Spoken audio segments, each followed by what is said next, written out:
안녕하세요. 청주시 한국공예관 도경민입니다. 공예 장르에서 나무는 조금 독특한 위치를 차지합니다. 다른 재료와 달리 베어졌음에도 불구하고 수축과 팽창이 일어나며 자연과 생명력에 대한 영감을 주기도 하고 주로 가구와 같은 공간에 놓여 건축적인 면을 가지고 있기도 합니다. 또한 자연이 주는 신비로움은 그 속에 살고 있는 우리 인간과 연결되어 있기도 합니다. 청주시 한국공예관이 기획한 이번 전시 공예의 숲은 나무를 소재로 다루는 12명의 작가들이 만든 작품을 3가지 파트로 나누어 기획하였습니다. 첫 번째 파트 지혜로운 뿌리에서는 자연과 생명의 원천을 상징하는 나무 작업과 옛 선조들의 전통을 이어받은 장인의 작품을 선보입니다. 두 번째 파트 사람을 닮은 나무에서는 작가들이 나무와 소통하고 그들의 본질에 대해 고찰하는 작품들이 전시됩니다. 세 번째 파트 공예의 숲에서는 건축, 공간 속의 나무를 다루는 작가들의 다채로운 세계관을 담았습니다. 이번 전시의 첫 번째를 장식하는 안문수 작가의 작품은 끝과 끝입니다. 안문수 작가는 우주와 자연에 대한 깊은 관찰을 통해 이 작품을 만들었습니다. 이 작품은 이전에 선보였던 작가의 윈터 시리즈에서의 메시지를 더욱 확장한 것인데요. 겨울이 생명의 끝이 아니라 결국 에너지의 순환이라는 메시지를 전합니다. 끝과 끝은 작은 한 점에서 시작한 나무가 거대한 토네이도로 변하고 다시 한 점으로 돌아오는데요. 우주 에너지의 순환, 자연의 원리를 담고 있습니다. 강석근 작가는 공예의 가장 기본이 되는 쓰임의 실용성을 작품의 근간에 두고 여기에 자연이 주는 감성을 담습니다. 이번 작업 지구의 것 시리즈는 흙, 광석, 돌, 모래 등을 오칠 막기 기법으로 목기에 입히고 자연 부식한 작품입니다. 작가는 목기에 오칠을 칠하고 자연의 재료들을 열경화로 고치는 작업을 반복하여 자연스러운 층을 형성합니다. 이러한 과정을 거치면 며칠 동안의 햇빛 노출로 작품이 자연 본연의 색을 얻게 됩니다. 각자장이란 대량의 서적 인쇄를 위해 목판을 만들거나 궁궐의 현판에 글자를 새기는 일을 담당한 장인인데요. 박영덕 작가는 이 각자장으로 목판을 제작하고 글자를 새기는 작업을 하고 계십니다.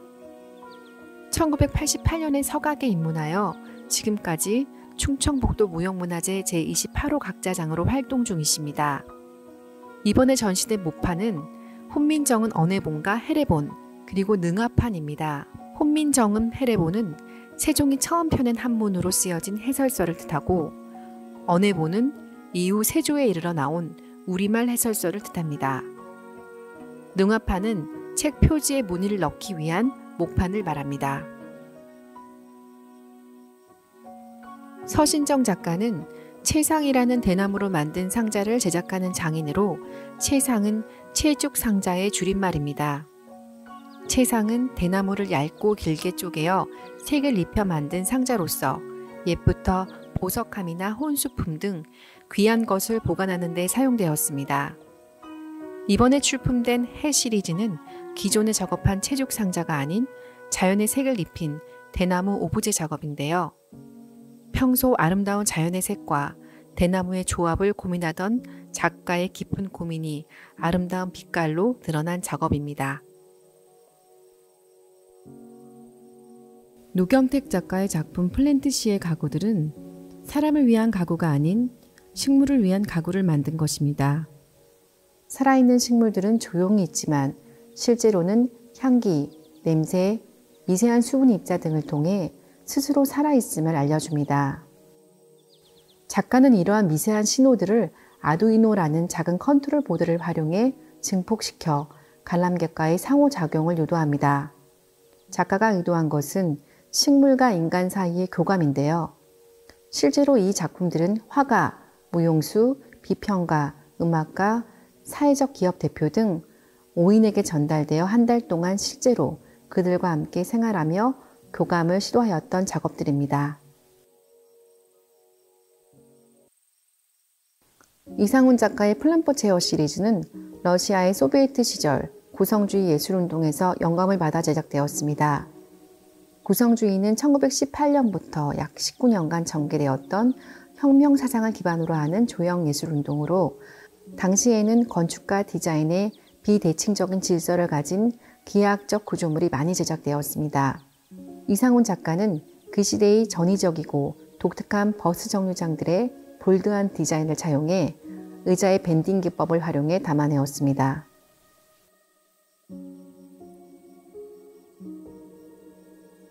이치영 작가는 작품에서 시간이 쌓여가는 과정을 중요하게 여깁니다. 작가에게 그렇게 되어가고 있다, 세상에 완전한 것은 없다 라는 생각은 완벽주의자적 성향인 작가 자신에 대한 위안이자 용기가 됩니다. 이에 선택한 에보나이징이라는 기법은 이러한 과정을 함축하는 주요 기법입니다. 에보나이징 기법은 나무에 포함된 탄닌 성분과 철분이 반응하여 검은색으로 변하고 경화되는 과정을 말합니다. 밝은 나무가 검은색으로 변하는 이 과정은 메비우스 띠와 같은 과정으로 삶을 숭고하게 받아들이는 형태가 됩니다.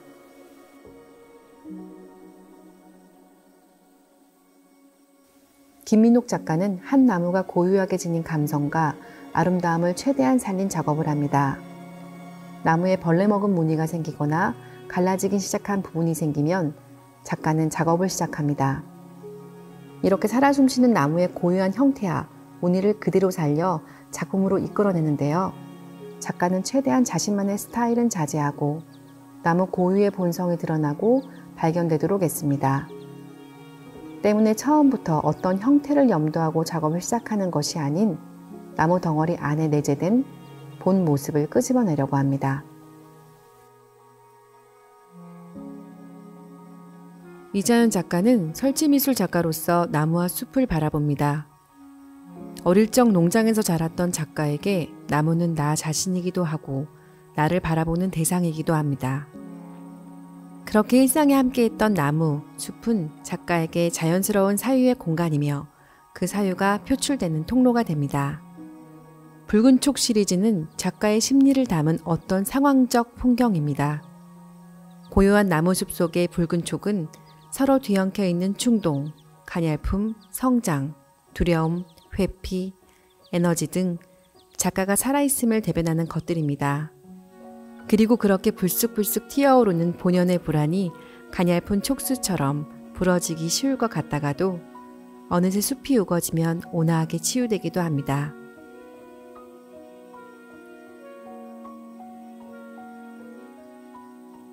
김은학 작가는 지구와 건축물에 대한 관심이 매우 깊습니다.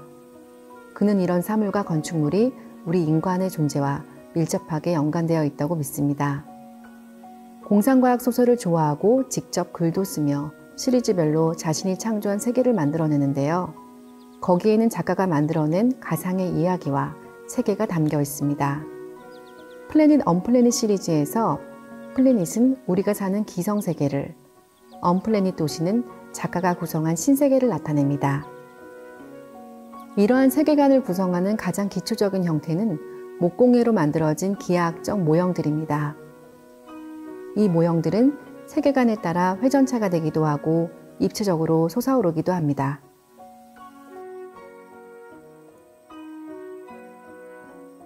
황명수 작가에게 숟가락을 깎는 과정은 심려를 달래고 삶을 받아들이는 행위입니다. 때로는 삶이 우리의 의도와는 다르게 흘러갈 때 망치질과 조각하는 과정은 마치 작가에게는 치유의 과정이 되기도 합니다. 깎인 나무 숟가락은 종종 생존을 위한 도구나 무언가에 대한 소망과 기원의 상징이 됩니다. 이러한 숟가락 작업들은 종종 삶의 심연과 함께하며 우리의 이야기와 바람을 담고 있습니다. 손신규 작가는 한옥을 헐었을 때 나오는 고재를 활용하는 점이 독특합니다. 한국미의 정서, 기의 미학, 절제의 아름다움을 재료 선택과 가공 과정에서 담아내는데요. 돌과 나무와 같은 소재는 최소한의 가공만을 거쳐 한국 본연의 아름다움을 드러내고 스테인리스와 유리에도 무의의 정신을 담아내어 물질 본연의 아름다움을 강조합니다.